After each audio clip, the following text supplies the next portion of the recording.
post, I'm going to share with you 2 ways in which you can avoid managing conflict at work. But first of all, I just want to talk about, well, what is actually wrong with conflict? Conflict itself is a differing of opinions that is managed well. It is done in a respectful manner. And when this happens, that gives an opportunity for workplaces to come up with new ideas. And this conflict is great for innovation. But the type of conflict that sends people's heart racing or their palms sweating is the conflict that's not managed well, or in fact, just not managed at all. Left unmanaged, this conflict can have a devastating impact on employees and the organisation. So, what is the impact of workplace conflict? People in conflict are impacted in different ways. Some people will use the support of their family and their friends. I've met some employees at a workplace mediation who are on medication from their general practitioners for things like anxiety or depression or stress. So, how can you avoid managing conflict at work? Well, it does come down to 2 things. One is to have regular conversations with people at work.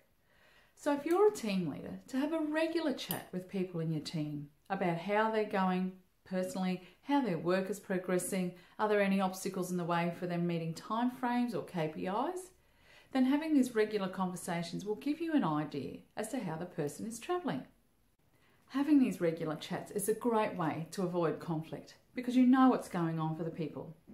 Sometimes somebody might be having a conversation with you and they've come up with a problem and you don't know how to solve it. So for example, they might be quite frustrated with somebody else that they're working with. Now, if that's not your area of expertise, that's fine. But what you can do is find out who is the people person in your organisation and contact them for ideas and share them with your team member. And that way, you're both learning how to deal with different situations in the workplace involving people. What you then continue to do is to work with that person in the implementation of that strategy and check in how things are going for them. Taking this proactive approach is like putting sunscreen on before you go outside. If you know you're going outside and you don't want to get sunburnt, put on the sunscreen. It's the same in the workplace. If you know something is leading to a conflict, you can take a proactive approach. And in this case, by having these regular conversations and just keeping a check of where everybody is at in the workplace, gives you an opportunity to apply some strategies as needed. Okay, option number 2 is to set ground rules with your team. Now, the idea of setting ground rules, or you may call them expectations, is that everybody has the same understanding of what's accepted in the workplace and what is to become the cultural norm. Now, if you haven't done this to date, what you can do is sit down with your team and the team together can come up with these expectations or these ground rules, so they don't have to be dictated by you. What you do need to be aware of though, and it's very important, is that by the time there is this idea or this understanding of what these expectations or these ground rules are, that everybody agrees to them. That way, they are making a commitment to themselves and to the team and to you as the team leader that they'll be following these set ground rules.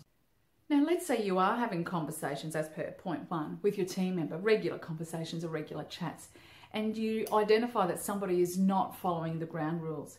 Then bringing this up in the conversation becomes quite normal and part and parcel of everyday work. So it's not jumping on somebody as if they're stepping out of place. It's just part of how you regularly communicate with people.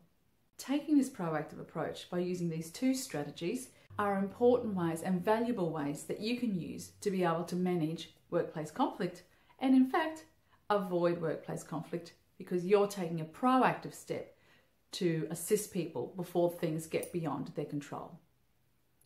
Thanks very much for watching. My name's Andrea Doyle. I'm a workplace mediator and a conflict manager.